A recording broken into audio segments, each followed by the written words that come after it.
child that your skin can bring you so much pain. Now I hear you say you got the best of both ways. Won't you come and take a walk in my shoes and tell me if you take my place? Undercover of my skin, I've heard all your names. If it's all the same, I'll keep on walking. Welcome to the Shoe Geeks episode from what, maybe back in February. We probably meant to meet up. Now it's March, but I'm sorry we haven't got more Shoe Geeks episodes this year in 2022, but it's been really hard to get my two co-hosts together with me at the same time. So joined by Julian, owner of the running company Ballarat and Geelong now. And what else do you own, Julian? I own a new paddleboard. I've got a wetsuit, and they're getting lots of use right now. I'd say Tom might agree with this.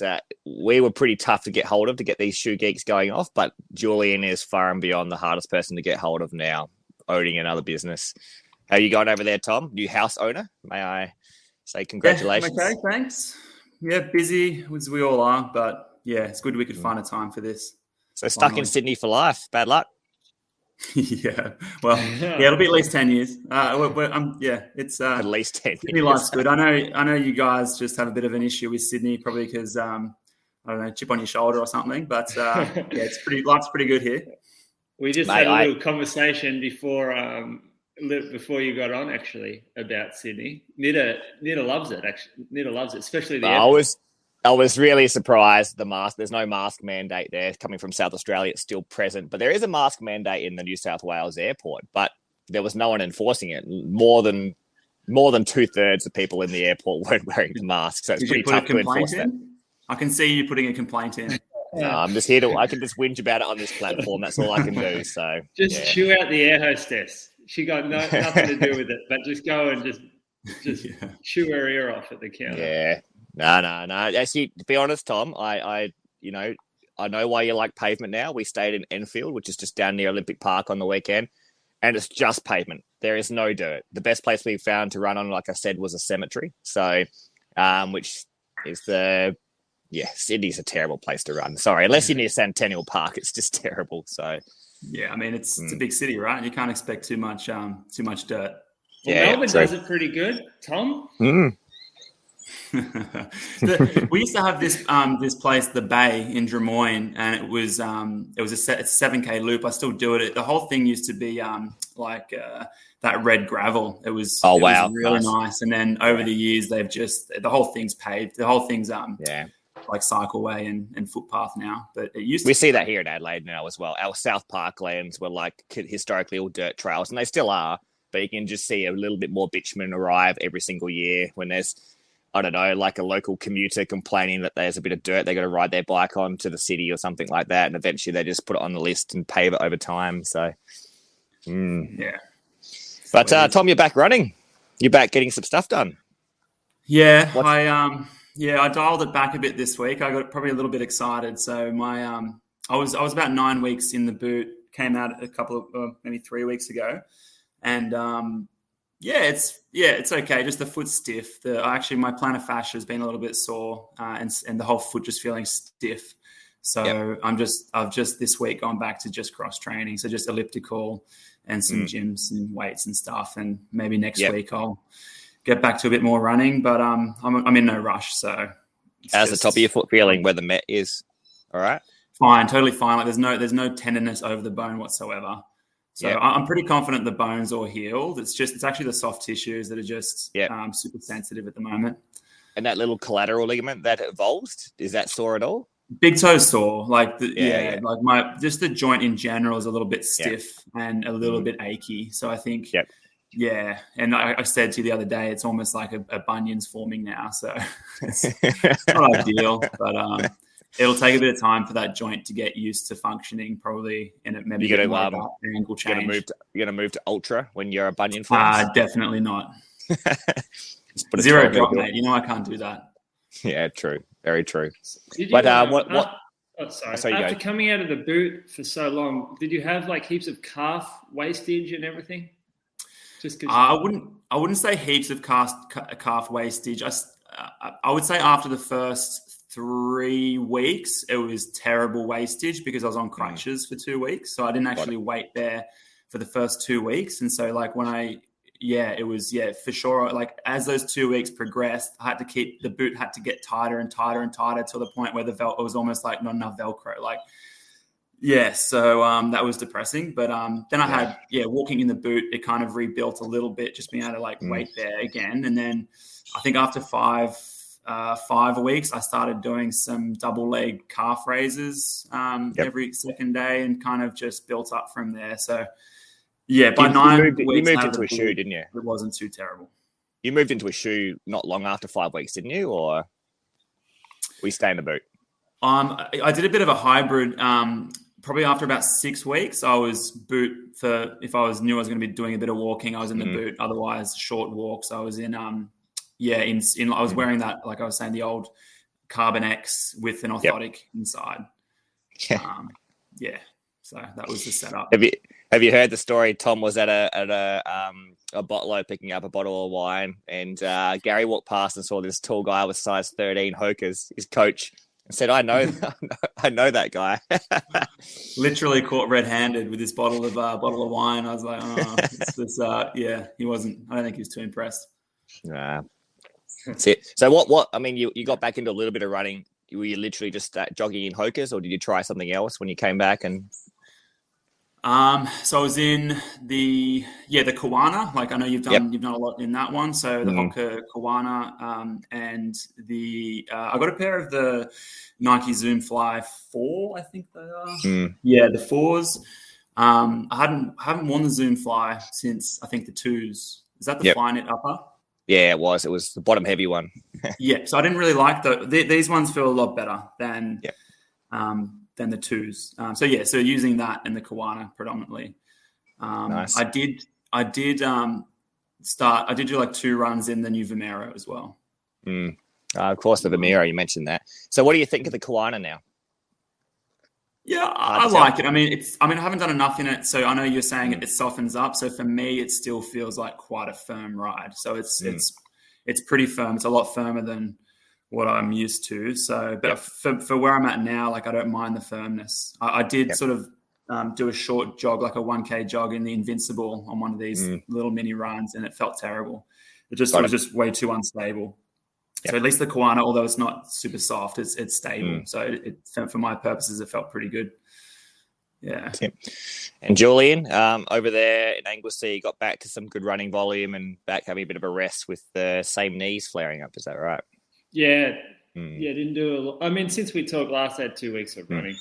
Yep. But I only wore the same shoes. And then before my knee flared up, I started running in this one, which is the Saucony Triumph 19. Yeah, nice.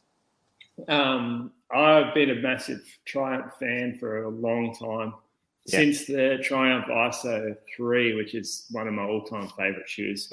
It was the first sort of cushioned shoe with a lower drop, but a decent chunk of cushion that I started running in. And it just seemed to be the perfect shoe for me. I went through tons of them.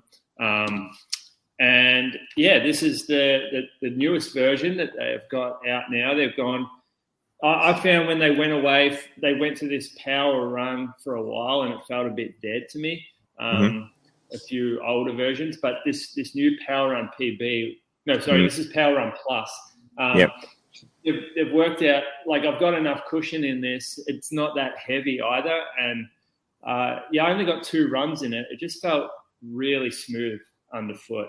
Is it pretty stable? What's the difference between the Plus and the PB, the Power Run? No, the PB's the P-back stuff. The real, so that's not P-backs. No, it's not. No, this is TPU. So this is like an Adidas Boost type foam, but it's a lot lighter than that, and it's sort of more of it's obviously a running shoe. It's pretty flexible. So it has this cutout you can sort of see just on the medial side in the arch area. I don't know what that's for, to be honest, but it makes it quite a lot more flexible through there, which isn't something that I'd normally really like in a shoe. But so far, it did make it feel really quite smooth. But does it still have that that slither of power run beneath the sock liner? Yeah, So it does. It does. Yeah. And that's a nice first feel, isn't it? That sort of soft. I'm assuming that's feel. why they keep it in now, because the rest of the midsole is meant to be very similar, isn't it? So I'm assuming it's just adding. It's much different. Yeah. I've been Mike. I've been trying to source some of the sheets of the TPU to layer with my orthotics. I'm getting closer. You're just creating a better first feel. Yeah. Yep. That makes sense to me, to be honest. But it is a good first feel. Like, I've put that Power Run PB sock liner into other brands of shoes just because it makes it feel a bit better. So, And it's more resilient, isn't it, the TPU than an EVA? So that's absolutely. That's probably one thing about this shoe. A lot of guys come in, do a lot of mileage, chew through shoes. This is really durable. Like when say we see people come in that are updating 600 Ks, a lot of them can go 800 plus in this shoe. Yep. That foam is remarkably durable, and the outer sole they use, it's called XT900 or something. But it's really strong outer sole as well. So it's a super workhorse, but it's not like a heavy brick-like shoe. Yep. So with all the recent trends, and we see shoes like the Kiwana, the Clifton, Nimbus Light, Invincible, even Vomero, they're not very resilient foams in that they're not very durable. They compress quickly. So it's nice to have something on the market that if someone comes in and durability is a big priority for them, then this is a shoe that we can say it will last longer. Are we seeing that sort of same foam in the models below, like the Ride and the Guide as well, or? Not really. No, they're still firmer. They're still more, I don't know, I get so over all the names the brands are calling their foams.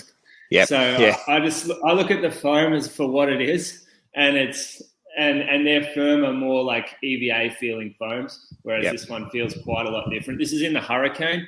The Hurricane's got a big plastic post on the medial side. I don't like that shoe as much. The Triumph feels like they've gone for a certain type of shoe and they've nailed it. The Guide's nice for someone who wants firmness underfoot. It's a stiffer shoe. It's like an 8mm drop. It's got a plastic. It's got like a plastic post, so it is a support shoe. And it suits that runner that wants something firm underfoot. But this is different. Is it easy to retail and sell the Triumph? Because I mean, you probably put it on the line next to what a Glycerin and what a Nimbus, and quite high stack comparatively to those two, isn't it? Well, actually, no, Glycerin's relatively high, isn't it? Yeah, it's not high stack. It's just to me feels a little bit more smooth, natural than a Glycerin or than a Nimbus. Now I compare this to the 1080. So the Triumph used to be a real 1080 competitor, and it's still like geometry wise, it's a less shoe than what the 1080 is now. The new version, we'll talk about that in the future, but it's more. I call it athletic, agile, slim underfoot, whereas the 1080 has a much broader footprint and is a more solid feeling shoe. So, we do really well with this. It's sort of in between. I call it like when I have a customer who's halfway in between wanting a safe shoe like a Brooks Ghost or a Glycerin maybe. Like a Glycerin's not that poppy or soft. And then they've also got shoes out like Nimbus Light or Invincible, or even 1080. Like to me, this feels it sort of sits in the middle somewhere. When does the Glycerin 20 come out with a new foam? Yeah, well, it's supposed to be out very shortly, but because of the delays, like we're seeing still big delays. It's looking like it's going to be mid-year. Got it. That'll be good because it will really polarize the Ghost and the Glycerin. And that needs to be done because it's currently too similar, isn't it? And the Ghost is such a flagship shoe in terms of just being, I guess, one of the least complained about shoes, you'd say, Julian, the Ghost, and that's why it sells well, right? So, whereas Glycerin, hopefully, this new foam brings a bit more fun. It will be, and it will still like the glycerin's been stable for a long time, even though it is a bit more cushioned. So it'll be a very different customer, I think, to what the current glycerin is. We've only seen it once. That was now probably 12 months ago. Oh, I can't remember when that. No, it was probably 6 months ago. I saw it once, and then haven't seen it again. So it's hard. You kind of forget what it's like a little. Going back to the durability, based off the Aurora, it hopefully as well will be quite a durable update. Yeah, well, I don't know about that. Like, that's something you could probably tell me because you. Well, the Aurora, I was at 700 Ks before I lost one of the shoes. I left them at the track, I reckon, and the shoe felt the same. Really? It was really durable. Yeah. Great. That's good. Good to know. Yeah. Yep. So that's all. That's all from me. Well, I've just got a quick question, Julian, because we sort of touched on this way back when your knee popped up. You had a few knee issues historically as well. You came back in? You're wearing, traditionally a few more fun high stack shoes. Did you ever try anything different, like try and put a bit less shoe beneath your foot when you were running to maybe offload your knee at any times or any runs? Yeah, I wore the Aurora, funnily enough. So, I mean, the Aurora is still a fair bit of shoe. It is. But to me, the flexibility, I felt like I was landing on I felt like it changed my gait more than other shoes did. And that's that's like the main factor, isn't it? It's not trying to hit the forefoot a bit more and try and, not sit back on the heel as much. Yeah. And to a degree, Triumph being 8 mil and more flexible, and when I run in the shoe, I can put a 4 mil drop shoe on like a Bondi and feel like it's too forgiving, and I slow my cadence down and I run poorly in it. So for me, it's more about how the shoe feels. But the endorphin shift, I went back to that a bit because that's 4 mil offset, and I felt like it was really natural for me. Like when I was running, nothing was interfering with my natural gait. So I went back to that shoe. I didn't notice much difference, although I walked. So I had the Nimbus 24 on, and I went for a walk, and I felt like immediately my knee was sort of sorer than what I was when I was walking barefoot. And that shoe has like a high stack, very soft, very cushioned, high heel offset. And I thought, okay, maybe I should be walking in like something a bit firmer, a bit more minimal. So I mean, remember you Vivo barefoots, man. Vivo barefoots, yeah. Well, here we go. Remember when you blamed us when you had knee pain a couple of years ago? Me and Tommy told you to get into a pair of Streaks for a couple of your workouts, and your plantar fascia flared, and you just whinged that was our fault. Oh yeah, you guys think the shoes fix everything. Yeah, well, you're trying to get a bit more plantar fascia loading, to be honest, so you can get rid of your knee load just a touch, aren't you? Just for an interim period. What did I wear that day? I wore the I wore like the New Balance Prism. You told me because I had OP, and you said, "Oh, wear less shoe." And so I don't think the Prism's less shoe, is it? Well, I wore some shoe. I can't remember what it was, but then I got bad plantar issues, and I'm like, "Why am I? What? These shoes aren't the shoe. The shoe's not getting rid of my bloody broken hip."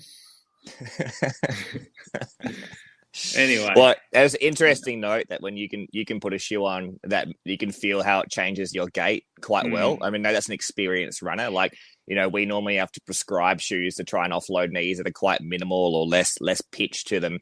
But, there are shoes that may have a bit more pitch, like you said, the Triumph, but just the geometry of the shoe changes your gait enough, and you can just you can perceive that change, whereas most people who aren't experienced probably can't quite. Or maybe they're not even influenced by the shoe that much because their gait's pretty, they can't separate a shoe feel. So that's interesting, isn't it? Yeah, it's a good point. Yeah. People with knee stuff, what were you going to say?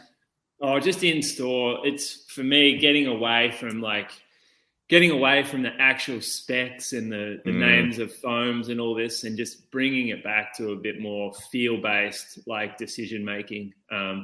That, like, to me, it's still intuition that's the best determiner in a shoe. And people probably don't know you've gone back into shop and also selling the shoe as well. And do you think that's a bit because of trying to teach your staff to be a bit more intuitive and as opposed to just a particular paradigm of selling a shoe? And well, yeah, it just comes down, like, to me, experience. So over the course of my time doing what I do, I might have put 10,000 shoes on different people. And I've seen I might have seen sort of 5,000 different feet and how those feet have gone in different shoes and the feedback I'm hearing. It's pure just exposure to different shoes and different problems. So it's not like a knowledge thing because I'm I don't know, but it's more experience based, right? Stuff. So I can be in and hear things and go, oh, I've heard that before. Like this is what I'm going to try. Yeah. Well, that's interesting, isn't it? So you're searching what the customer wants, the attribute, and you're trying to. The shoe wall's so big now. You need to know how these shoes react. Like if you were selling shoes in the 1970s, you're looking at low stack EVAs, the same firmness that people are picking by brand and by width of the shoe, whereas now you're picking by feel, noise, perception, feedback. You're solving a puzzle, and because there's no paradigm, a person that's more experienced probably is in the best position to actually sell a shoe. And you're having a customer make a decision on what philosophy they want to follow with their shoe choice. So that's the other bit. You almost have to educate them on the different philosophies that they have at their disposal to select a shoe. And then, so for instance, it's like, do you want to try a more innovative concept in shoes? Like when they come in, they might have plantar fasciitis, and we go, okay, well, here's a model that might help. This is maximalism. This is rocker stiffness. But traditionally speaking, we've tried traditional shoes where we have a higher pitch, a firmer foam. You pronate more. So maybe like in the past, we've thought that having a higher degree of pronation might exacerbate the issue. So let's look at a support shoe. So the tricky bit is sort of reading the customer and seeing which philosophy will apply, but also at the same time giving them an option to decide themselves. And it's hard. Training staff like the last month a lot more difficult because there are no categories that shoes sit into, and one shoe might flow across 3 or 4 categories. So it's not like look at a list, compare the shoes that are in the same list. It's a lot different to that. What do you reckon, Tommy? Get this guy up into a podiatry conference, put him on the stage, and just tell him make it happen. Go your hardest. Yeah, we got to make it happen. We do. We do need to make this happen. So, no, it's good, Julian. That's what people sort of need to hear. And as opposed to traditionally, like you said, pronation-based models or impact models, you need to solve the puzzle with what the patient sort of is going to head towards anyway, don't you? Just try and, use what they think they need and try and get them in. They need to have buy-in, don't they? You need to. It's got to be. It comes down to trust, yeah.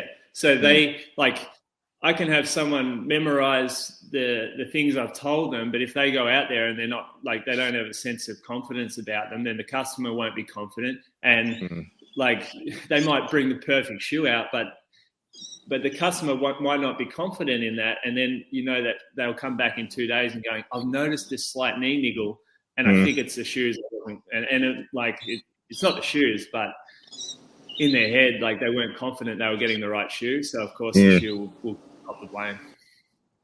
Cool. Very good. I've probably been doing the most running out of you guys, which is it's really, really sad for you guys. But the shoe We're happy for you. We're happy for you. That's good. This is the shoe I've definitely worn the most, and it's the Kawana. We talked about it last time, but now it's about maybe 350, maybe 400 Ks in. And granted, it is firm. It still is firmer, 400 Ks in, compared to any other Hoka that I have worn ever. And it softened up a little bit after maybe 80 or 90 Ks, which must be harder to sell at a retail point. Walking into a shop and putting on a firmer shoe now. I mean, I can imagine if you put a Clifton on one foot and a Kawana on the other, 9 out of 10, maybe 8 out of 10 consumers will probably pick the Clifton, I'd say, just on first feel. This is definitely a snappier shoe. I run a bit quicker in it. It is heavier. The midsole's firmer. 300 Ks on. Whether I've just changed what I'm searching for in a shoe, I prefer the firmness. I think the Clifton, when I got to 300 Ks, felt like it was done, especially in the forefoot for me. The midsole just didn't return. It felt like it was pretty hollow. And I reckon the last Clifton I might have been back in the 4th or 5th model. You definitely got more out of the Clifton back then than you do now. So while it's a fun shoe, the Clifton, I'm preferring the Kawana, but it isn't for everyone. So I've still whacked a traditional heel pitch in the shoe, just purely on the basis it has this rear foot rocker, which Tom put on the cheese platter last time. And but yeah, it probably has good attributes to offload an anterior knee and shin, as he said. But I put a heel pitch in just to try and deload my Achilles a bit. So one thing I found, I got a bit of an osteophyte, like a bit of a lip on the front of my ankle. So when I put a really low pitch shoe on and climb some hills in my backyard's mainly hills now, I do get a bit of a pinch at the front of the ankle, and this shoe probably did maybe highlight that a little bit. So I transitioned into a slightly higher pitch shoe, and I actually wore the Nimbus 24. So you guys have that in stock at the moment. And I got maybe 30 or 40 Ks into it, and it's the softest iteration of the Nimbus. It has to be. And the forefoot, I was bottoming out substantially. I could feel the outsole segmentation so much more because the midsole is so, well, it's not low stack. It's pretty high stack actually. It's just compresses so quickly. And one of my juniors came out to training, and he forgot his shoes. He's a size 10, so I lent into him for the warm up because I had the Nimbus there, and I happily said to him after, I said, "You can keep this shoe." So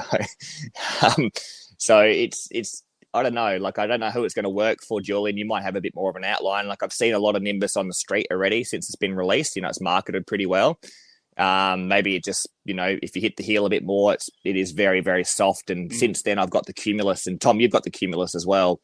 And they put like a slightly lower durometer foam on the top. I actually don't have it in front of me. I'm not sure if you got it near you, Tom, the Cumulus. No, I don't. Nah. So they put a softer durometer foam, like, closer to the sock liner, right? But beneath that, the second layer is actually a denser foam. So it feels soft when you put it on your foot, but it does feel a bit denser. It doesn't feel like it's bottoming out when I'm going for a run in it. So I prefer the Cumulus, maybe because I'm just impacting a bit higher than the Nimbus. So that's interesting, I think. And there's a small shank that lives in the medial aspect of the Nimbus as well, but you don't really notice that either. So the surface area is probably not quite wide enough to make it stable either. So yeah, it's an interesting shoe compared to what it historically was. And someone came in yesterday with her. She had a new pair of the 24s, and she had her old pair, which were the 21s. Yeah, got very different. Yeah, so I saw them both yesterday. But yeah, wow, yeah. It's changed substantially. I mean, it's always probably been relatively soft in the heel, I'd say, the Nimbus. It's always been like that for models that go back close to a decade. But the forefoot is just really soft. The foam they use there is very different. So whether I'm not enjoying the soft shoe, I sort of preferred the Cumulus over the Nimbus. And the only other shoe that I've worn recently in the past week since they've arrived, I'd shout out to Luke Bell from On. Now, I'm not sure Julian's going to like this too much, but this is the Cloud Stratus. This is an On shoe. Anyone who's listened to the Coffee Club podcast know that these have become a bit more popular by the group over in Colorado, Boulder. And these are firm. So I'm going to be completely honest. These are a firm, but they're a relatively stable shoe. I wore an On shoe just in the shop maybe 2 years ago when they first came out. Might have been like the Cloud Flow, I reckon. So like a less stacked shoe. And the segmentation of the shoe was really dramatic. Like the segments are really, really well defined, and I could feel them individually. And that was tough to wear. Like I didn't enjoy that at all. So I think the concept of the On shoe historically, like the developer was looking at trying to treat his own knee pain by impact loads, and they use like they cut a hose up into little You've segments. done some research. No, we had the rep come and speak to me and Clarky the other week. Lucy, I haven't heard about this. Yeah, so maybe that's why we're here talking them up a little bit. There, she was so good at the job. She sold the shoe concept to me, but the Stratus is different to the other ones. In fact, that you don't feel the segmentations. Like any other shoe, it's not that deep. It's only 3 or 4 mils deep. The EVA midsole is still firm. These guys, the little pods are meant to try and shear a bit when you hit the ground to try and deload shearing loads. I think that's a bit of a stretch to some extent. What does shearing loads mean?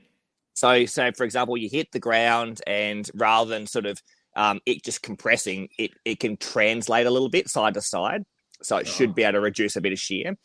Do you remember the Adidas shoes that used to have that segmented heel and the lateral aspect, and it was for that same reason, to reduce the shearing force? Exactly what Clarky brought up. Remember the Supernova that came out with that shearing load? The rear foot pod would just Absolutely. Yeah. That's the only time I've sort of thought of a shoe trying to reduce shear by using this sort of pod that could translate in different planes. Yeah. But this is the concept, and obviously they're a Swiss brand, and, Mr. Federer put in a lot of cash investment through there, and but it's a very stable neutral shoe. Like, I find this to be stable. The surface area is quite wide here. It's not as wide in the midfoot, so it wouldn't be as stable for a rear foot striker. But because the foam is firm, it is relatively stable. So once again, I guess the whole idea of this shoe is to, if you like a firmer shoe, you probably will enjoy this. And it's pretty rare. I've got the Kawana going and the Stratus going, and the Mizuno Wave Sky going at the moment as my 3 major rotation. They're all pretty firm. And every now and then I'll put a Clifton or a Nova Blast on at the moment. Or occasionally get really excited and wear a Rebel and post about it on your Strava. Yeah, I do. Yeah. Once again, that Rebel is one of those shoes when you pull it out once every 2 months, you enjoy it. But if you wear it in back-to-back days, the shoe is not a I reckon you might like the Vomero for the fact that it's actually this will be the softest in your rotation, but it's still got the Zoom Air pod in the forefoot, so maybe you won't bottom it out because it's got the air unit.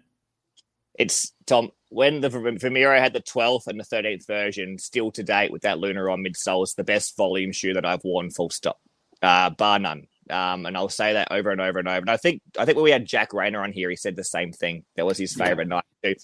Then when it's to the 14, the disappointment of the 14 and even the 15, I just haven't gone back to them yet.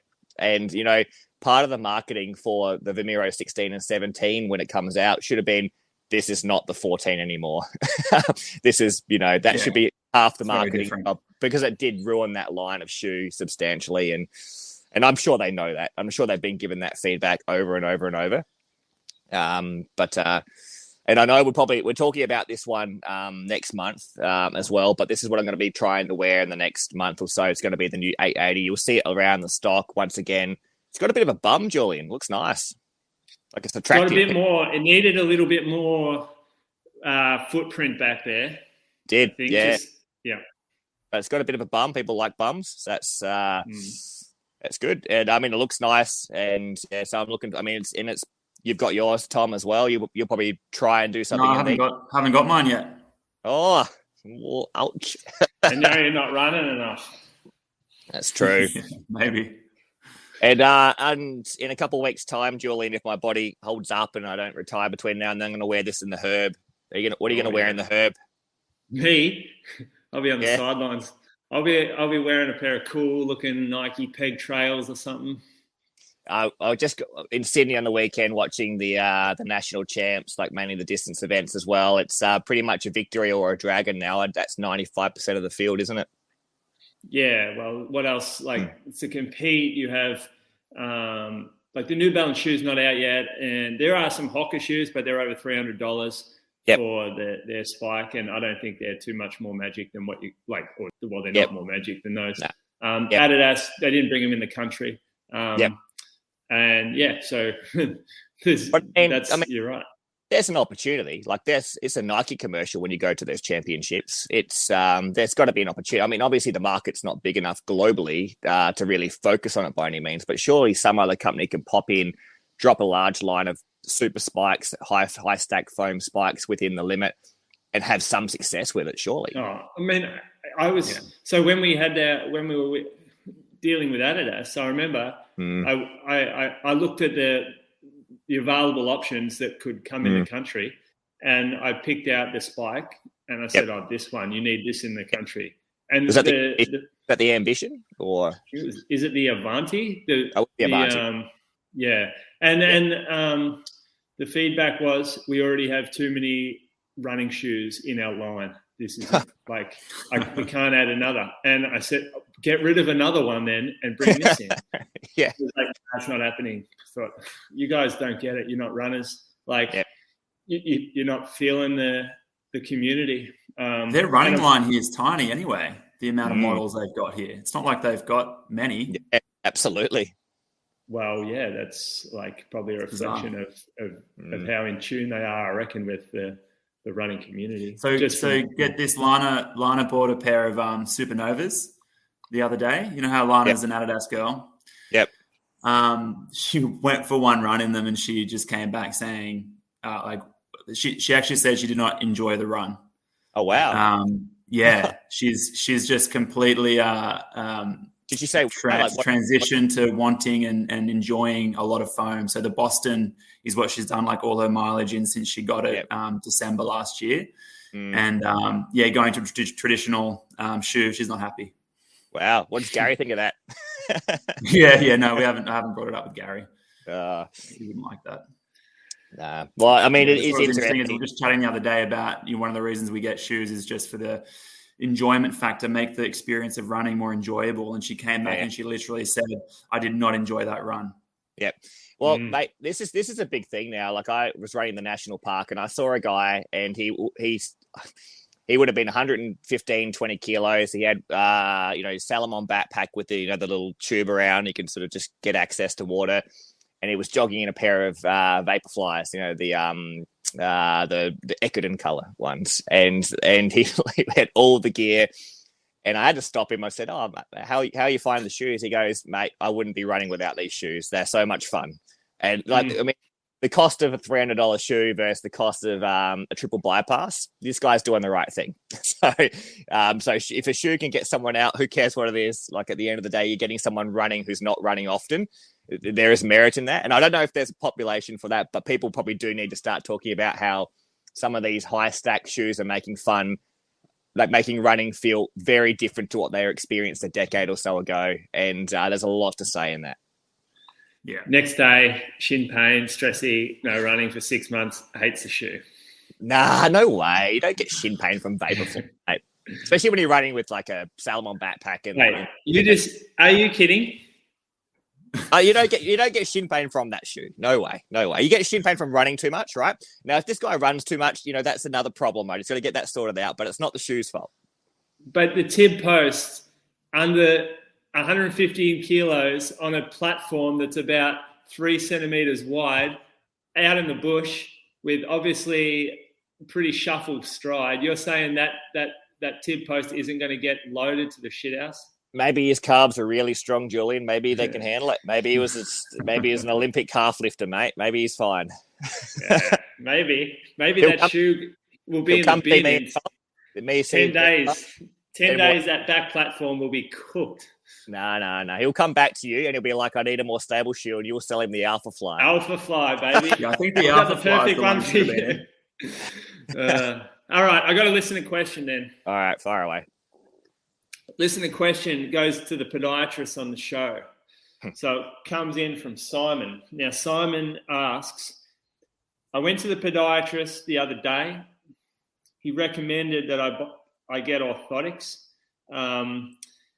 The orthotics cost $500. How do I know when a podiatrist is selling me something to make money versus whether the device will actually benefit me?" I'm going to go to Tom first, just because I know Nitta loves this stuff. Make him wait. Make him build his... You're giving him too much time to think about it. Yeah. Okay, I'll go. It's a good question. I guess it's inherent with a lot of professions, and it's part of the job that I don't like in terms of I don't like the sense that it is a product we sell, I guess, and that thought process can be one that I'm sure a lot of people think about. So I think it probably comes down to your trust in the practitioner, if they've been recommended, and just your feel about if what they've said around why you need it. So it needs to be a very plausible rationale for using it, and explained well, and explained to the point where you understand the rationale, and it's an option that you should be provided, not a rigid treatment pathway. Mm-hmm. If you're feeling like you were kind of rushed into it, and you weren't really given the time to consider it as an option, which it is, it's not.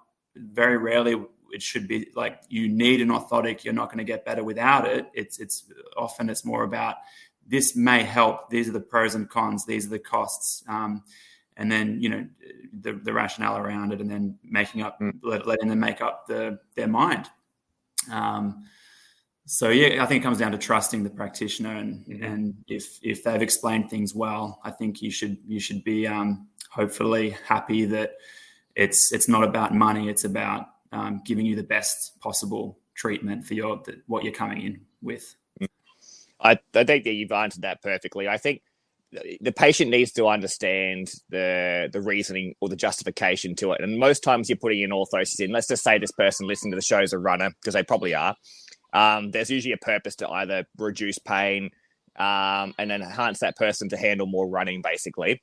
But they should have been given usually alternative options. There's normally like a bit of a hierarchical approach. There might be like step one, we'll try this. It might be like a pain management strategy that's like a lower cost initially. And if we have success with that, you might be able to move in that direction.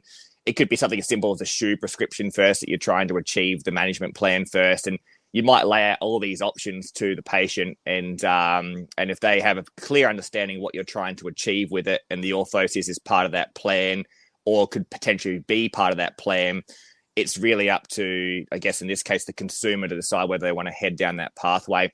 But if they don't have a clear understanding of what the device is built for, and, if they don't understand the justification to it, I think that's a bit of a red flag. So I think that's sort of an example. Like if you walk out saying, just wait, I'm going down this line, but I'm not 100% sure why.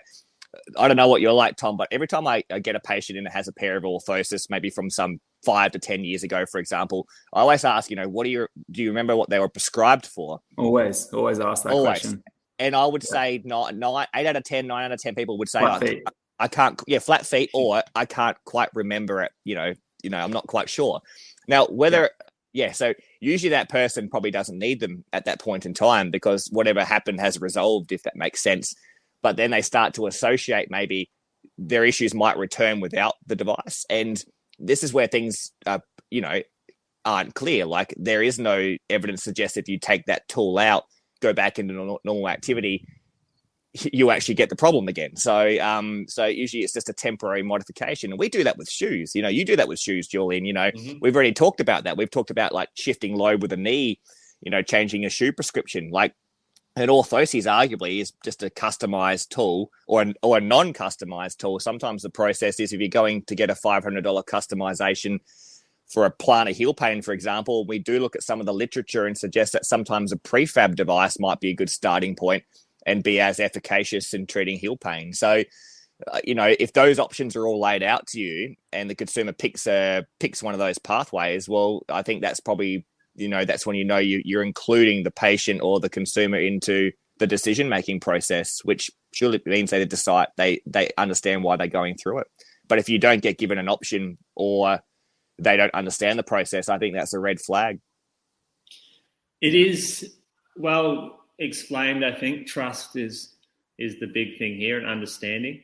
But a lot of the time, those more well-known practitioners, from what I've seen, they get recommended a lot, but that's because they're bigger names and they're quite successful. Well, I won't say successful, but like you've both seen examples of sort of more well-known practitioners making a real business off selling orthotics when they weren't needed. Yep. Yeah, it's extremely frustrating. And I mean, we had an example a couple of weeks ago where someone came in with pain for 5 to 6 days, who was suggested to go down the line of orthosis from day one. And, she got a second opinion. She popped in the clinic and it was like 2 weeks after she couldn't get in to see me straight away, but her problem was gone. So, so she didn't require them as a tool because the problem was gone after an extra 2 weeks. So, and so in that case, it wasn't required, was it? So, rushing into a process, if you've had pain for a short period of time, it's probably not going to be the pathway. It's different, maybe a different story if you've had pain for, ongoing for months and years, for example. Sometimes the intervention becomes a bit more, a bit more extreme. And once again, it's still individual and it does rely on trust, and it also relies on maybe the patient being involved in the process. I think most people listening, if you're going to see a podiatrist and they're recommending a custom orthotic, if they haven't already just discussed the pros and cons of a prefabricated versus a custom, you should probably ask. You should ask, what about a prefabricated or an off-the-shelf orthotic? Would that be of any help instead of going to the full custom? Because like Mike alluded to, from an evidence-based standpoint, for many conditions, a prefabricated has been shown to be as effective as a custom. So it's definitely worth asking if it's not brought up. But I would say most food practitioners will lay out the options, including the pros and cons of a pre-made versus a custom. There are obviously some people where I'd be suggesting a custom might be more beneficial for a particular reason, but it doesn't mean that a pre-made one will be ineffective. It just may not be quite as effective for that person, but they need to be given the options and the costs and make up your mind. And probably a more specific example to that is in the past 3 or 4 years, because you've had such a good option of having stiff rocker-soled shoes now, we've been able to not prescribe orthosis for midfoot arthritis and big toe arthritis, these things that are relatively chronic, and seen shoe attributes being able to rejuvenate running careers. And now we're sort of starting to see those shoes disappear a little bit again. Their shoes still exist, but they're becoming, the attributes changing. It's softer, it's more compliant. And, we see, papers have discussed the use of orthosis to reduce pain in midfoot arthritis and big toe arthritis. And there is data suggesting it can be efficacious. There's also data suggesting it's not. It's got an individual response. But shoe retailers were making us look good for a really good period of time because the shoe itself had the attribute. It was the podiatrist to know that. So if you're a patient, asking if there's not just a prefab option, but maybe asking if there's a shoe attribute that I could start with as well. And I'd hate to see going down the line of building more orthosis for midfoot and big toe away because shoes start to become too soft and smushy again. So I think even footwear companies listening to this podcast should realize there's a market for patients like that, and it may not be a big enough market to really have too many shoes in the area, but it's probably a big enough market now to realize that we have enough evidence suggesting those shoes might be getting people back into activity as well. So I hope that market stays strong as well, and patients being understanding that there are options just purely built on shoes that might be able to treat the problem as well. So yeah, sometimes maybe some consumers go in there assuming they need to have it, and then podiatrist gets very used to just giving them out because the expectation's there. That falls on. You have someone who's a bit more educated go in there and say, I want a prefab for my heel pain. Podiatrist should be aware of that and realize that you should be able to educate the patient and give them an alternative option. So I hope that answers Simon's question. It does. Definitely. That was a good answer. And that's a good way to finish up today, I reckon. Oh, good. Oh, that's good. So what do you guys got planned for the next few weeks? Not much. You're not going to stall, are you now, Julian? I'm going to work on Easter Monday. It's a public holiday. It's too expensive to have too many staff. So I can't get there. I can't go see you. But if you want to come through Geelong, I'll see you. How's the new shop going? It's busy. It's bigger. Yeah, that's good. There's more space. We can do more. Have more SKUs, we can do more fittings at once. It's a little more relaxed. They've got more memorabilia, we got more apparel. So I'm loving that Vaporfly display. Yeah. What's the commute like? Is the commute much closer or? Yeah, way closer. So it's 40 minutes, 35 on a good day, which is different to 95. And I've never really left the Geelong running community.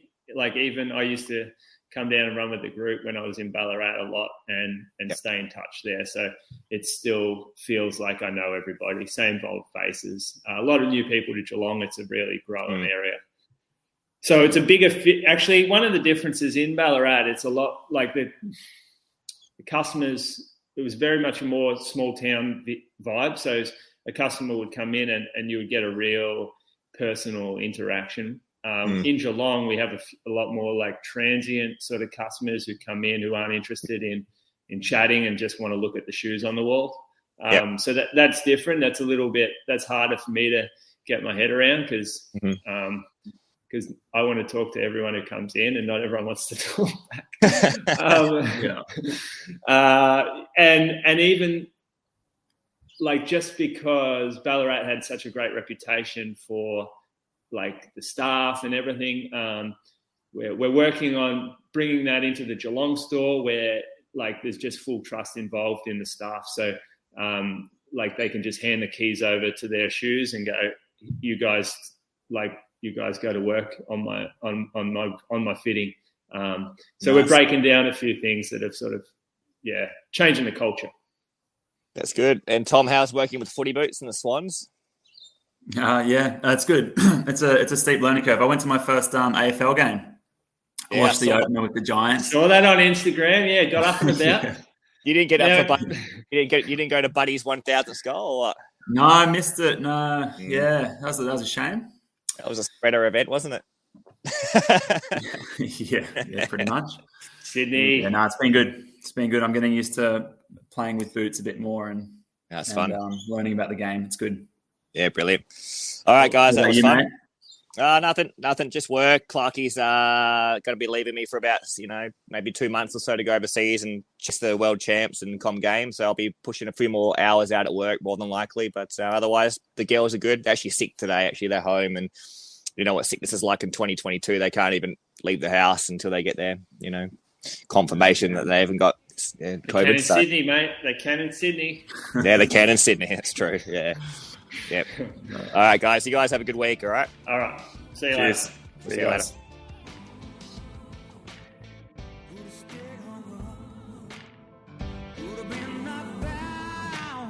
But here I stand, a man who's rootsy on the stand, and I'm